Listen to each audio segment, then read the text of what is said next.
Good evening, everyone, and welcome to the second debate in the Devon YFC's online series. For those of you who don't know who I am, I'm Phoebe from the NFU Mutual, and I've got the great pleasure this evening that I've taken on the role of the co-host as Helen joins us as one of the panellists. Helen's joined by some fantastic panellists, and I'm really looking forward to seeing us get into the detail of this debate. Before I hand over to David, just a few formalities. If you want to ask any questions, you can pop them in the chat box. And to make you all aware that this is being recorded so that we can share it on social media platforms. So, David, over to you. Thank you, Phoebe, very much, and welcome to those of you who are joining us this evening. Sadly, we aren't able to have our usual debate at the Devon County Show in the YFC tent, but this is instead of that, and there are a series of 4, and this is the second in the series of 4. So I'll be chairing it, and it's a little bit weird because we're talking into the black hole, and we don't know what you're thinking about when you're listening to what everybody is saying, but there we are. We'll just have to imagine. As we go along, we will be asking the same question, which is the title of the debate: driving production or the environment, what takes priority for farming? And we'll also be inviting you, and please take up that invitation for that Phoebe said to put a question in the chat box, so there'll be a time for that at the end. Introducing my panel, Helen Bellew, who is the Devon YFC Agri Chairman this year, and those of you who were on the debate last time would have seen Helen organising and doing the role that Phoebe is doing tonight. We also have Liz Priest, very familiar with the workings of the Devon YFC over the years, and an organic beef and sheep farmer with a holiday business. We're also joined by Sam Briant-Evans, who's farm manager at Clinton Devon Estate. If you don't know that, it is in East Devon, and he has an in-hand organic farm that he runs. And we've also been joined by Jon Perry, who's the NFU Cornwall County Chairman. Jon is doing us a massive favour by joining us at short notice, and I'm really grateful to him. And because you won't know him and you won't have seen any of the background to him that's been sent out about the other panelists, I'm just going to invite Jon just to tell you a little bit about what he does in his farming and so on, and then we'll come back and I'll carry on from there. So Jon, would you like to say a little bit about introducing yourself? Yeah, good evening all. Yeah, it's an honour to be asked, actually, Cornwall County Chairman, to speak in a Devon YFC meeting. Yeah, I'm very honoured. Just to say that from my kitchen window, I can probably see more of Devon than I can of Cornwall. So I do know a bit about Devon. We farm right in the Tamar Valley, just south of Launceston. We are a beef and arable farm. We fatten 1,000 head of beef. We probably arable about 750 acres, which includes grass and rotational grazing, etc., etc. We've also diversified into a 500 kilowatt turbine, solar panels, farm offices, or not farm offices, sorry, offices, and residential. So we have got diversification. As far as NFU County Chairman is concerned, I'm in my second year. I've had a thoroughly enjoyable time. We have a two-year stint. Unfortunately, COVID has put paid for me getting around to the farms and catching up with people, but this is a good way of doing it. We've been doing lots of Zoom meetings. So yeah, I look forward to your questions and to the discussion this evening. Thank you. Thank you, Jon, and you're very welcome here. Always happy to have the Cornish coming across the border, so thanks for that.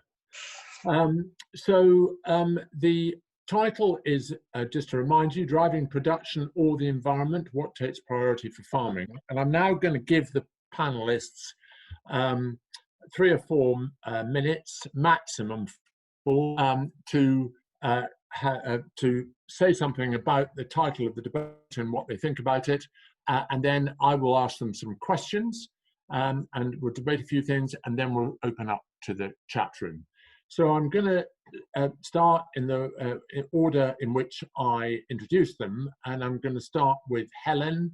Helen, if you would like to give us your opening statement, please, and look forward to hearing what you have to say. Thank you very much, David, for that introduction, and good evening, everyone. As David kindly introduced me, I work at home on our family farm of beef, sheep and arable, but I also spend 3 days a week working for RSJ Farm Business Services, where at present a lot of my time is spent putting together countryside stewardship applications. So I am fully aware of the benefits of the environment. I recognise the importance of bees as our pollinators and the value of good water courses and basically protecting our environment for future generations. But personally, I don't think we can prioritise the environment over production. We are living with an increasing population that is expanding fairly rapidly, a population which needs feeding, especially now if we look at the last few months with the coronavirus. Now more than ever, UK self-sufficiency has become incredibly important. At present, I think our self-sufficiency rate is something like 60%, which quite frankly is shocking, and this should be increasing. And I think if we start prioritising the environment over production, we are at risk of this figure falling even more. I think we need to be maximising production, driving efficiencies, which will allow farmers to lower their cost of production. And this will put us in a better place to compete, not only with the farmer next door, but globally. And that is how we as British agriculture need to go forward. So for example, if we were to think about like an arable farmer of around 500 acres, if he was going to prioritise the environment and put 20% of his land into environmental seed mixes, this leaves a reduced area for combinable crops. He can then no longer look to invest, and he can justify investing into technology and infrastructure. And as a result, that farmer ends up standing still. He's not driving production and he's not driving efficiencies. And we can't afford to stand still in a world that is continuously changing. So I think as farmers, we need to be at the top of our game. And UK agriculture is renowned for having some of the best animal welfare standards in the world. It's renowned for having some of the most advanced technology. And that's all because farmers are passionate about driving production and driving efficiencies. So I think we should be prioritising that over the environment, and we won't risk losing all the good work we've done over the past 50 years. Thank you very much, Helen. That was clear and well argued. So thank you very much for that. Now I'm going to move to Liz. Liz Priest. Liz, would you like to give us your opening statement? Yeah, thank you, David. Good evening, everyone. I'd just like to start by thanking Devon YFC for asking me to join the debate this evening, and I hope that I can do my place justice. As David mentioned earlier, my husband and I run an organic beef and sheep farm up near Holsworthy, so fairly wet country compared to what I was used to before I moved to this area. When it comes to the debate about driving production versus the environment, I really feel that actually the two can't actually be split too far apart. I do feel that actually farming and the environment do have to work together. We all have responsibility for the environment, whether we're a farmer, a landowner, or somebody who doesn't work in agriculture or involved in it at all. I believe that responsibility can't be on one sector. It has to be everybody's responsibility. I think that from a farming point of view, we want to make sure that we are looking after the environment. But as Helen mentioned earlier, we've got a big responsibility to feed a nation and an ever increasing population, which just doesn't seem to stop growing. There are more and more people that are going to need feeding, and actually it is the farmers that are going to feed the people. I think that farming businesses have to be suitably set up that they can earn sufficient money that they can reinvest in their business, so that they have got time to invest in the environment and everything else in order to make sure that we are as efficient as we possibly can. I think that we need to look at our own productivity on a continual basis. It's something that we regularly look at and thinking, what can we do differently? What can we introduce to be making more of the beef or the sheep or whatever area it might be. One of the things that really concerns me, perhaps as a member of the public, not perhaps as a farmer, but is the incredible amount of waste, whether it's food waste, and whether that starts at somewhere where the carrots aren't the right shape, or the potatoes are the wrong colour or something like that, and they're not being used in the manner that they were grown to be used, or whether it's when they get to the people's houses and they're looking at the best before date or the sell by date and think, oh, that's out of date, rather than using their own noses and eyes to check out whether something's not usable. So I think that's a big issue for all of us as well. Okay, thank you, Liz. Again, clear views expressed. Holsworthy, it is a little damp in Holsworthy, isn't it? I'm always told it's drought resistant a bit out there. Is that right? It is, yes. But even I have to say, for the first time, I've lived up here for 21 years, and the first time this year, even we wanted some rain. Right. Okay. Well, it's sort of spitting now, but not very much, is it, really? So we're now going to come on to Sam. And Sam, from one organic farmer's view to another, would you like to give us your opening statement, please? Certainly. Thank you, David, and good evening, everyone. Just to give you a bit of background, I'm the farms manager for the in-hand farming operations at Clinton Devon Estates in East Devon.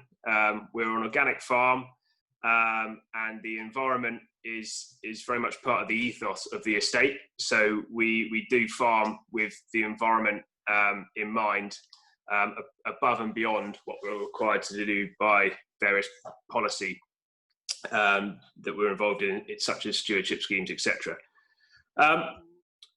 In terms of driving the production or environment, what takes priority? Without wanting to be accused of sitting on the fence, but if I am, as it were, my view is that sustainable production is the key. And along the lines of Liz's comments, the two are linked. In my view, to have a successful farming business model, it needs to be sustainable. And for it to be sustainable, it needs to fit and work alongside the local environment. If you try and fight nature, fight the environment, it ends up costing you in the long run. So my view is that the two have to work alongside each other. If you chase production, you're chasing a market. In agriculture, most of us, depending on which sector you're in, are price takers, not price makers. So we're exposed to market volatility, and that's been more evident, or never been more evident than it has been recently in the dairy sector, with the shutting of the food service sector and the knock-on effects of milk supply and milk processors asking farmers to throw milk away. So I think although we can't help that, we have to accept the market we're in. We have to do it at a low cost. We have to keep control of our costs, and as part of that, we need to farm alongside the environment. And we also need to be preserving our environment and our farms for future generations. And part of that is working alongside the environment, looking at soil structure, soil fertility, rather than robbing everything we can from the soil. Is putting a bit back and putting something aside for the future. So, So to summarise, my opinion is that sustainable farming is the key, and therefore production can't be overlooked. It's important, and production has a major impact on driving profitability. But the environment also plays a huge role, and certainly in looking at a longer term view. Thanks very much, Sam, for that clear expression of your views. And we'll now come on to Jon. So, Jon, can you give us your introductory statement, please? Yeah, I you know, what the previous panelists have just said is what I was going to mention. I think driving production or the environment, I mean, that's never, ever been the case and never will be. We've always worked with environment. Production's always worked with environment. Yes, we can fine tune, but as I open the curtains every morning, just look out of your windows and see what your forefathers have done. The countryside isn't in bad shape. Think of the hedges planted, trees planted, the work that has been done with the environment, but still we've got to produce food, and we have got to make sure the government encourages us to produce food efficiently and competitively. But of course we're going to work with the environment. I'm slightly concerned, it's probably going off the track a bit and probably brought up in a minute, with elms at the moment, how that's facing up. It's looking a bit of a jumble, but perhaps we can discuss that in a minute. But I really, really believe that we've got to work together. There's no such thing as environment or production. And I think probably I'll leave it there because I think we can get more out of the discussion, because I do agree with what everybody else has said as well. So I think we'll leave it there, David. Okay, thank you very much. So can I just begin by asking the panel, and it's sort of the question is raised because of a number of you talking about that it's really important that we should aim for self-sufficiency, or we should, we've got to produce the food for this country. Why can't we just import the food? Why do we have to produce it here? I'm still muted there. Sorry, David, I'll pick up on that one if you don't mind. Yeah. Personally, I think that's the vicious circle that we will be in. If every farmer was to start looking more towards the environmental side, and I think that's the way it's going to go. Unfortunately, with basic payment schemes going, the financial incentive out there for farmers becoming more and more environmental based. As more people plough up their productive land to be put into these environmental mixes, it's resulting in less productive land available to produce the food, which is resulting in more imports. And personally, I think that's more environmentally damaging to be importing all of this food compared to if we can produce it on our home soils. Farmers are already doing so much. We have thousands of metres of hedgerows we're managing. There's woodland out there that currently have no financial incentive to keep those woodlands there for farmers. We should be managing the existing habitats we have and maximising the production that we can on our productive land. Thank you, Helen. What about any of the rest of you? Do you have a view about why we shouldn't be importing food to feed our urban population in this country? Yeah, I'll go, David.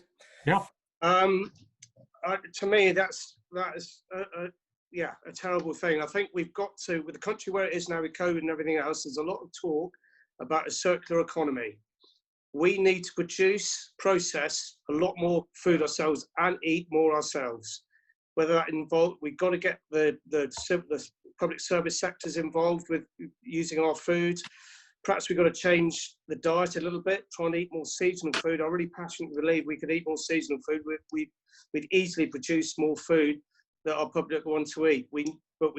It's about education. The NFU are starting on that track. I don't know if anybody else has seen, but some fantastic work's been done by the NFU as far as the education in the primary schools is concerned. And we'll get into the senior schools. We're setting up teams to go in to speak to senior schools, farmers, etc., etc. There's FaceTime farmer or farmer time. So there's a lot of that is going on. We need to encourage. We need to not preach, but we need to teach, and we need to invest in our future. As far as people playing up and etc., I'll just go the environmental route. I hope most people realise that elms is only ever at its best, unless you rewild your farm completely, is going to be 40% of your income that you're taking now. It's only ever going to be, it won't be any more than 40%. So I think that's a crucial point you must remember, and it will, it won't, the option won't be, I'll give up farming and just put it to environment. I don't think that's going to be an option anyway, so it shouldn't. So that would be my one thing. There's lots of other things we can do with the environment, with sequestration, all that sort of stuff. But I'd rather that we produce food ourselves, kept it within our country, and created a circular economy, because it's been talked about in other parts of the industry, other parts of the economy, and we need to be looking at ourselves, supporting each other. And I hope with Brexit and what have you, it's going to be difficult, but I hope perhaps our country will start supporting each other a little bit more. Thank you. Sam or Liz, either of you have a view on food imports? Yeah, David, I certainly do. I think it is a slippery slope, really, if we were to go further into importing. I think unfortunately we've all become much too reliant on the fact that everything is available all the year round. And I think we need to, as Jon said just now, we do need to get back to more of the seasonality and people understanding that, strawberries don't naturally grow 12 months of the year. And actually, the ones that you buy in December don't have the flavour and the taste that the ones that you would buy in June and July time. So I definitely feel that we do need to go back to educating and letting people know that things taste better if they're eaten in the right season. And also, that is in turn will help more things environmentally, because we're not going to be importing all these things, which I believe is part of the issue when we're importing lots of fruit and veg and things from all around the world. Yeah, I completely agree with that, and we have some of the best food standards, production standards in the world, and we should be championing that. Just one point that Helen raised about taking productive land out of production for environmental schemes. I think we need to be avoiding that wherever possible, and that where we are going to be environmentally led by policy in terms of elms and other agreements, but there needs to be some common sense approach in terms of how that's applied on a farm level, so that the most productive areas of the farm are used positively for food production, and those environmental schemes are targeted on perhaps the less productive areas, which probably have a greater environmental benefit. So thank you for that. There are people that say that actually with our increasing technology and with urban farms and LED lighting and so on, and that actually we're not going to need to use all the land that is currently used for farming in order to produce the food that we do in the future. Have you got any thoughts on, do you think your farm will be any different in 50 years' time than it is now? Do you think the same amount of land will still need to be used to produce food then? Will technology change, and will it mean that we've got some intensive farms producing all the food and a lot of the land will find it much more difficult to compete? Any thoughts on that? I've got some thoughts on that, certainly, David. I think that actually we only have an infinite amount of land, and we can't make any more, we can't produce any more. And it really does concern me that we're continually building more houses and more offices and things like that, which just, once it's been built on, it's incredibly difficult for it ever to go back to productive land. And I'm sure technology will move on, and I have no doubt about that there'll be new ideas and new efficiencies that allow different crops to be grown in a completely different manner. But I do think it is about our public can't just live on food. They do have to have green spaces and fresh air and things like that. I think the COVID-19 has proved to us that the general public, all of us, need to get outside, and from a farming point of view, I consider myself incredibly lucky in the last few months that actually I have been able to go outside and walk around and not have to put a mask on and things like that when I'm outside. And there are a lot of people who are not able to do that. So I think I would be really concerned that even if we think the technology can do the job and produce the food, we still need to make sure that we have got open countryside for everybody to enjoy. I think also public perception is key in encouraging people to support British agriculture, and therefore technology is bound to influence what we do going forward, and we should be prepared to embrace that. But I think at the same time, the public want to see cows in a field along with more intensive systems, but that public perception of a field of wheat that turns into a loaf of bread, I think that's important, and I think there'll always be a place for that, alongside perhaps more greenhouse, indoor, artificial environments that may help produce quantities of food required. I think public perception and the way food is produced in the countryside is going to be an important part, has an important part to play going forward. Yeah, I would agree really with what Liz and Sam have said, but I think technology, as it stands, we've already got variable rate fertilizer applications. There's so much advanced technology out there. I don't see how we are going to advance at a faster rate in technology as we are our population increasing. Our population, not only in this country, if you look at China and India, their populations are expanding so rapidly. I don't think we have the technology to compete with that expansion. Okay. David? Yeah. Jon. Yeah. You said 50 years' time. I was born 50 years ago, but I wasn't farming. I can just think how things have changed in 50 years. Probably most of you guys can see how things have changed in 20 years. So technology, whatever, things will change in 50 years. There's no doubt about it. I think someone mentioned waste in their original. We are wasting apparently about a third of the food that's grown is wasted one way and another.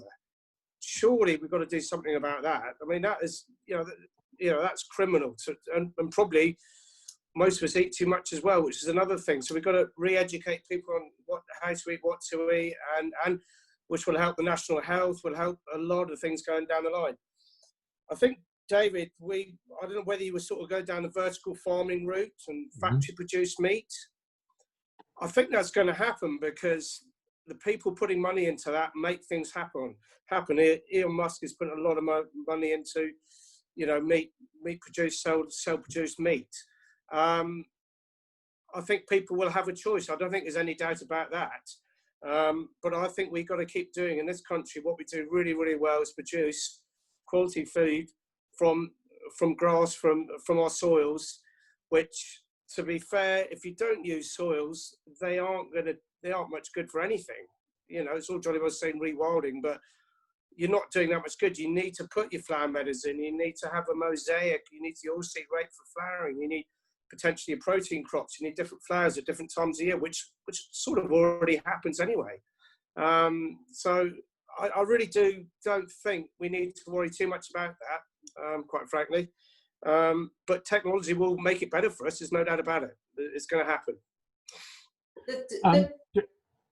Sorry, David, could I just come back to say that I think that somehow or another we have to embrace the technology to try and help us as farmers and food producers to pick up on the disconnection that there is, or I feel that there is, between those people that don't know anything about farming and those people that do understand farming.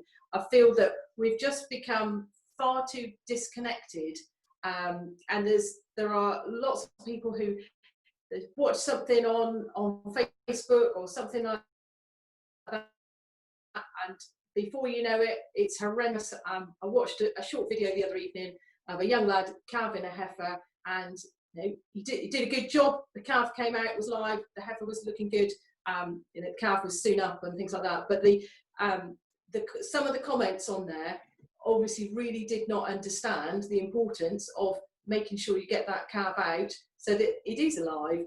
I just feel that we have lost that connection, and I don't know how we're going to get back to it. And I'm hoping that maybe the technology is the way that we can get back to so that everybody understands the issues that we all have to go through.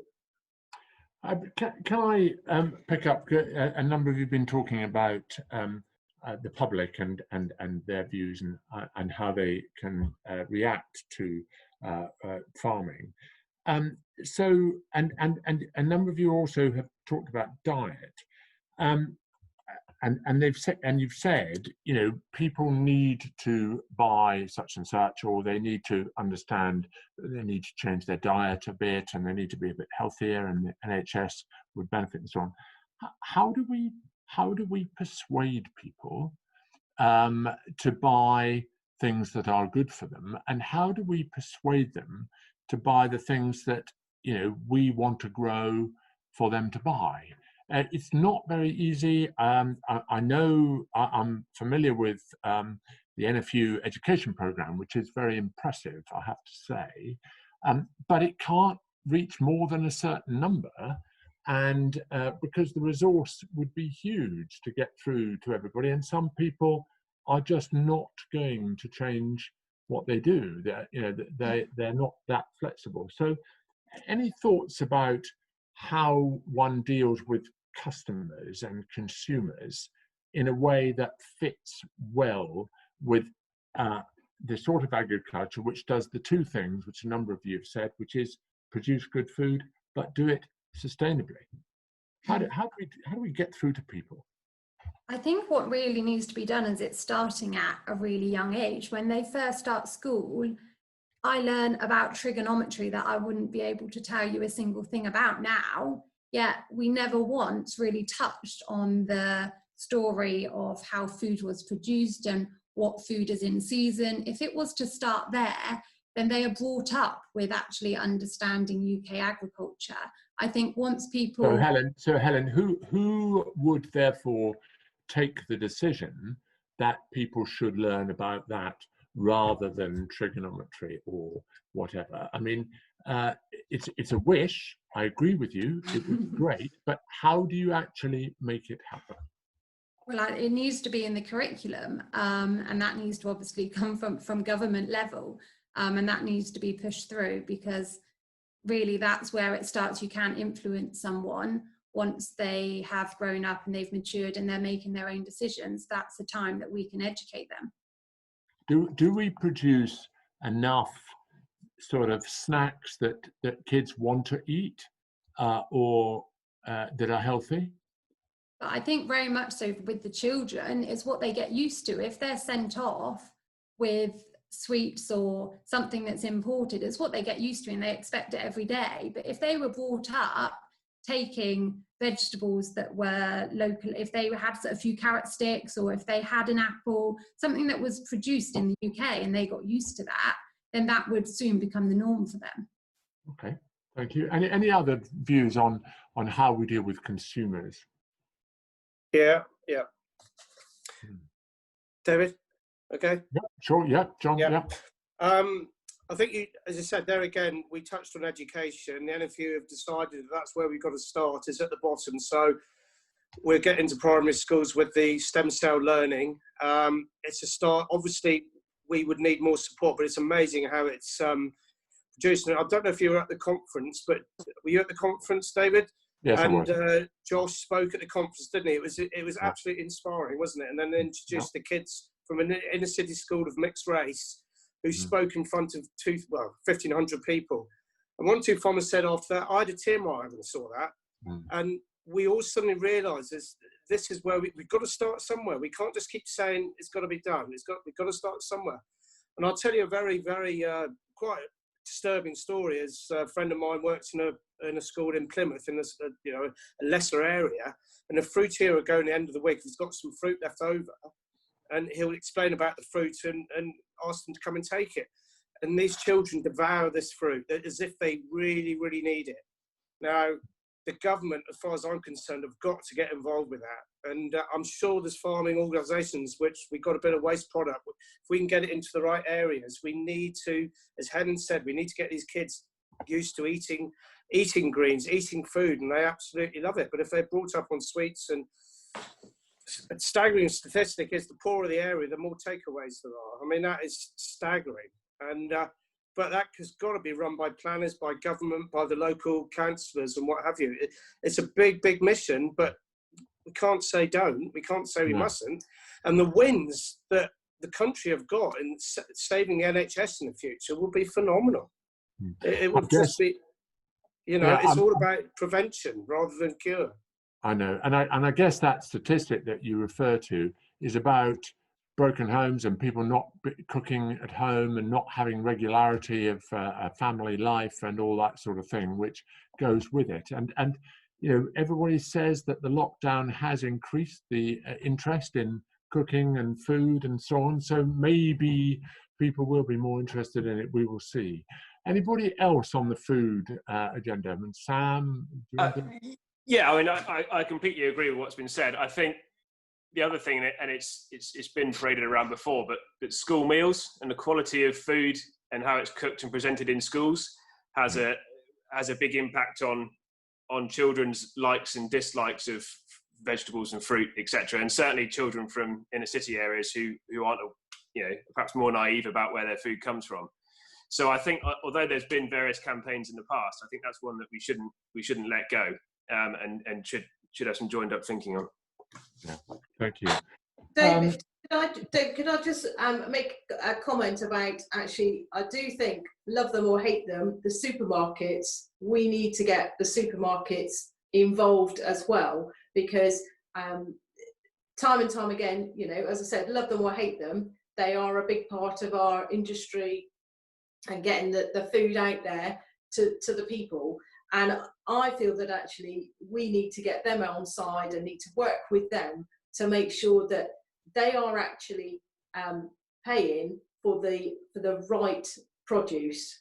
I feel probably between 15 and 20 years ago, the beef animal that the supermarkets were wanting to buy, they were looking for a very lean animal, and they told us that that's what the consumer wanted. But actually, I believe that the supermarkets were telling the consumer what they wanted. And now we've worked out that actually, the really lean pieces of meat don't cook in a way that makes it nice to eat. And therefore, I feel that they do actually we need to get them on side to make sure. I feel that things have turned around a bit, but we need to make sure that they're paying for the things, the right sort of meat and the right sort of produce that actually produces the tasty food at the end of it. Thank you, Liz.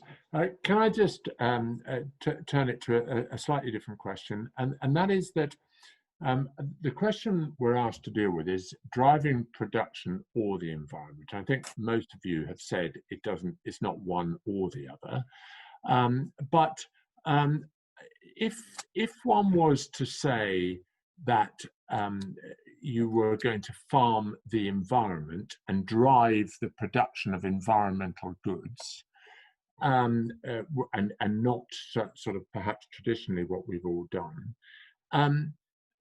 Everybody throws around expressions like natural capital and so on, which nobody really actually defines well enough, or defines the income stream well enough for people to feel confident about.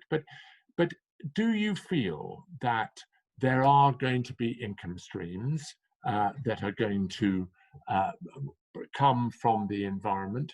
And do you think, and I'm picking up Rosie's question in the chat as well, and a number of you mentioned it as well, what will ELMS do, the ELMS schemes, when it's introduced? Will the financial incentives be environmental based, and how will that sit with production? Any thoughts on that? Be interesting to hear what you had to say. Anybody? Do you want me to go? I think do you want me to go first? You ready to I'll go? be interested to hear what Sam says in a minute as well, because I think he's doing an ELMS. Is he doing with ELMS test pilot? We are. Yeah. Yeah. Okay. Well, if you don't mind, I will go first. But you know a lot more than I do. ELMS at the moment, the government, sort of DEFRA, are putting out consultations. They've done webinars. The NFU have done another one as well. Unfortunately, at the moment, there isn't much faith in it. At the moment, there just is not enough information. It's platitudes. There is not enough pilot schemes being done. And to think that, as I said, that ELMS is going to cover our BPS is pie in the sky. I think we're working on 40%. So, you know, in theory, the BPS, if it's producing 80% of the average farm income, then we're on a slippery slope there to think that it's going to replace it, because that was what it was. Oh yeah, ELMS will replace our BPS for a little bit extra, but that's just not going to happen. There's a long way to go. There's a long way to go on that. We're all interested, we're all involved, but I think the government needs to come up with more clearer ideas. We're hoping that they will with the pilot schemes they're doing with people like Sam, which I don't know much about. I'm trying to find out about, but nobody seems to know a hell of a lot about. So whether I could hand on to you, Sam. Yeah, Sam, why don't you pick up? And is it a test and trial that you're doing? Yeah, so basically the estate as a whole, so not just the in-hand farms, but it's incorporating our tenant farmers and our share farmers, and looking at joined up thinking, basically. So it's a scheme that would fit all of us, and we're all very different in what we do. You know, we're an organic farm. Not all our tenants are organic. We grow different crops. We're a dairy farm. Others are arable. Some grow vegetables. In terms of the detail of it, I'm not probably much clearer than you, John, even though we're involved in it, and it is the early stages. And perhaps the worrying thing is that it's still going out to consultation, even though we're supposedly piloting this scheme. And therefore, if it's still going out to consultation, is it going to be launched when they say it's going to be launched? If it's not, there's going to be a big gap between the end of BPS and the start of ELMS. There's a lot of unanswered questions that perhaps being involved with it to the extent that we are, we still don't know the answers. But what I would say is that certainly from what I've seen,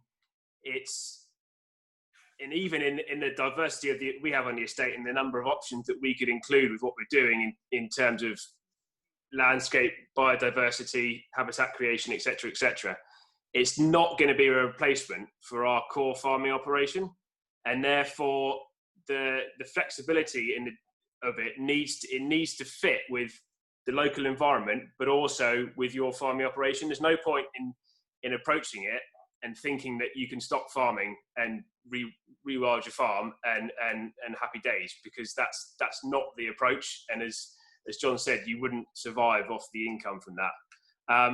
The other thing that they're very heavily pushing, that I think we're probably all aware of, is public money for public goods. And as part of that, they're really keen to open up the countryside to people. And I think farmers need to embrace that. We have to, and as part of the conversation we've had just now about educating people about the countryside, about showing them where their food comes from, we have to be open about what we do and responsible for what we do. and not be seen to be cutting corners and being negative towards the public.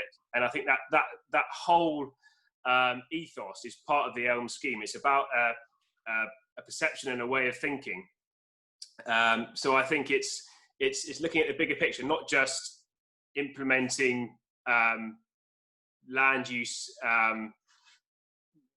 enhancement decisions on your farm, but it's about a wider picture of how we interact with the public, and the more we do, the more funding we'll receive. It's probably a bit vague, but hopefully it's okay. Anything that either of the other two want to say quite briefly, if you can, so because I want to pick up some of the other questions. Any other way of drawing down money through natural capital or anything else from the environment? I'd be interested to know. I personally, I think there's changes that need to be made. I see the value of the current countryside stewardship scheme. We're in it at home, and we've seen some great environmental benefits, but that's because we are putting those environmental options on more unproductive land. But I'm seeing time and time again productive land being taken up by an option that you can get paid £640 a hectare for putting in a winter bird food, compared to low input grassland on an SDA ground, which in my eyes would be quite an important habitat to prioritise. They're picking up £16 a hectare. That's a huge difference. So I think more focus needs to go on prioritising the existing habitats and non-productive land, and the existing productive land gets left alone for food production.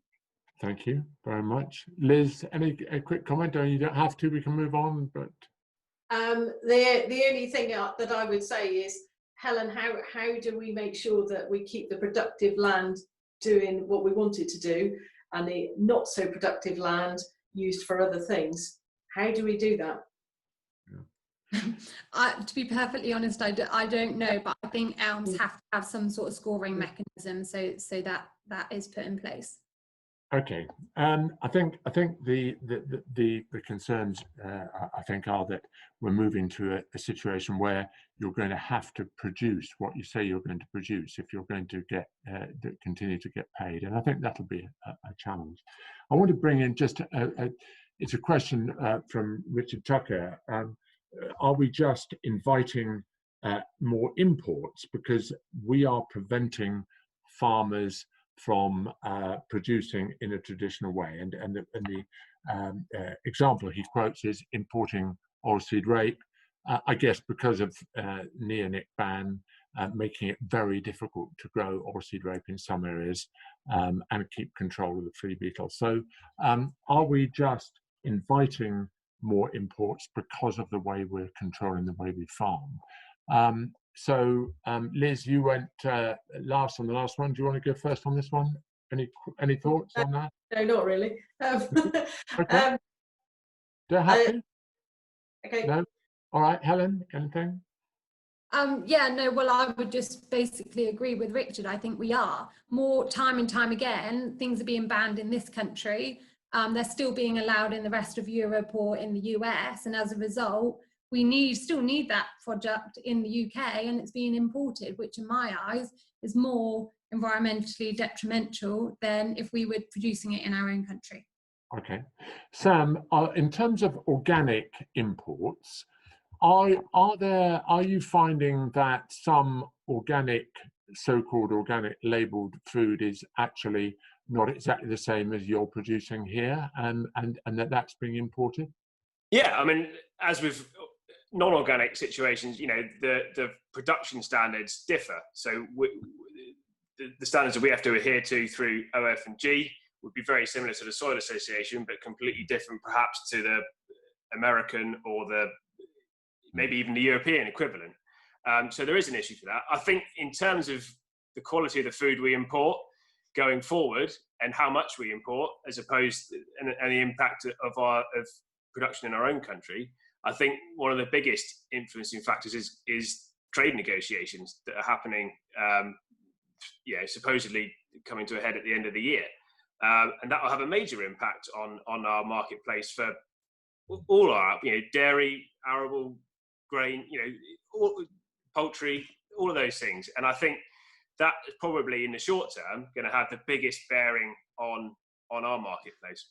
Yeah, Jon, the NFU have campaigned and appear to have had quite a lot of success in getting the commission set up, the Trade Commission. So do you feel confident that that commission is going to play a strong role in helping to make sure that international standards are maintained and that our farming livelihoods are looked after? In a nutshell, no, I'm not confident. The problem with the commission is, to me, it's the second best option, okay? Because Liz Truss made it clear that there's no way that she's going to have the standards in her trade deal. So that was that. So this is the second option. My issue with it is it's only advisory to the government. There's no law about it, and that, well, you know how governments run, and no, it doesn't inspire me confidence. Manette's working really hard, and I think she spoke to Liz Truss this week about getting some meat on the bone, i.e., you know, how can we control it? It may not be this government, maybe another government will do something. They can do what they like, basically. It can be advised, but that's all at the moment. But with the amendment originally, we still are, that it's been debated in the House of Lords at the moment, or was today or yesterday. We're still pushing for that amendment on the trade bill. Yeah. But we'll be very lucky if we get it, but we still haven't given up. But that's my view. It may not be everybody's in the NFU's view, but that is my view. It's the second best option. It's better than nothing, and it would have to be permanently scrutinised. Jon, it's a view I've heard elsewhere as well. So thank you for that.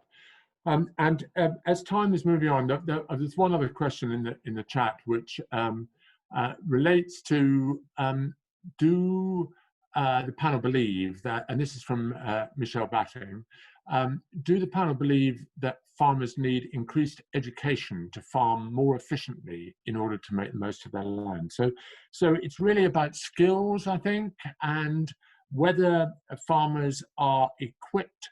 We've been talking about the change from BPS. We've been talking about ELMS maybe only at 40% of the income. That means that a lot of farmers are going to have to somehow try and make themselves more profitable in order to survive. Do you think the skills are out there? And if not, where do they come from? So as a sort of concluding question for you, because I suspect that will take most of our remaining time, but if you'd each like to say something about what those skills are and how do we get them, that would be helpful. Anybody like to kick off? Yeah. Liz? Yeah. I would like, thank you, David. I think that actually there are a lot of skill gaps out there with our farmers, and not just the farmers, but actually the people that are working on the farms as well. One of my kind of pet hates is that people say, well, we've always done it that way, so that's how we do it. And I know there are an awful lot of farmers who don't feel like that. But I do believe there are a lot of people who do still think like that. I believe that the AHDB can really help people if they will engage with the AHDB. We all pay our levies and money to them, and I hear on a regular basis people complaining about how much money they're paying to the AHDB and that they don't get things back. But actually they do run a lot of courses, a lot of varied courses, and a lot of those are farmer led. So it's going to visit other farms to see what they're doing, and I do think there's a huge amount of benefit for people to get from actually going and seeing other people and just engaging in looking to see how other people are farming and what efficiencies they've introduced and what changes they've introduced. It may well be that it's not going to suit your system or not going to suit your way of farming, but actually it may spark an idea that you can change something. And I really feel that we should actually be engaging more with what the AHDB have to offer. Thank you. And that business of looking at what your neighbours do and talking to them about it, it's the opposite from the old Guy Smith pub test, which is talking to your neighbour about what his yields are and then actually halving them before you get any real knowledge about what you're doing. Thank you for that, Liz. Anybody else want to come in on this? Yeah, Helen, yeah, okay. Sorry, I would just like to say that I think farmers are very often quite secretive about what they're doing. Like they wouldn't dare share their cost of production with someone else. And I think we need to get out of that tradition and start sharing every single detail that we're doing with each other. There needs to be more focus groups. We do the farm business survey at home, and that's a great way to compare yourself on how exactly you're doing on different enterprises with other farms. But it doesn't need to be done through the farm survey. It can just be 4 or 5 local beef and sheep farmers getting together each year and sitting down and actually picking through what they are spending on each separate part of the enterprise. And I think that is where people would realise what their pitfalls are and where they can improve. I think we just need to get out of being so secretive with each other. And Helen, if people are trying to have models that are cost of production plus, which I know are the basis on which 1 or 2 deals are done with supermarkets and so on, if you're not going to come clean about what your costs of production are, then you're not going to go very far, are you, in that particular discussion? Yeah, absolutely. Yeah, okay. Sam, any thoughts from you on this, on the skills agenda? Yeah, and just to follow on from Helen's point, really, we're part of a discussion group regarding dairy grazing. It's an LIC-based discussion group, and that's one of the best ways of communicating. You know, a consolidated group of farmers, there's an element of trust between them. We share not only production data but also financial figures. It's completely confidential, but you can always learn from other people what you're doing right, what you're doing wrong. Those sort of environments are invaluable, in my opinion. I think we can look at the wider context of what agricultural faculties are doing at universities, the courses they're doing, whether they're still relevant to the ever-changing agricultural sector in the wider instance. But I think on a more local level, that sort of local engagement with neighbouring farmers and farmers in the same situation as you, I think it adds to there's a mental health element to it as well. So I think that would be my take on it. That those sort of situations are key. Thank you very much. And Jon, I kept you till last as our guest, but we've only got a couple of minutes. So I'll try to be very quick. I think what we're talking about with the HDB is benchmarking. What I would say is, I think I'm over the older generation. My generation we got here, we probably, I'm still learning. I'm going to grow cover crops, all this and the other, but quite a few of my people are still doing what they're always going to do and aren't going to change.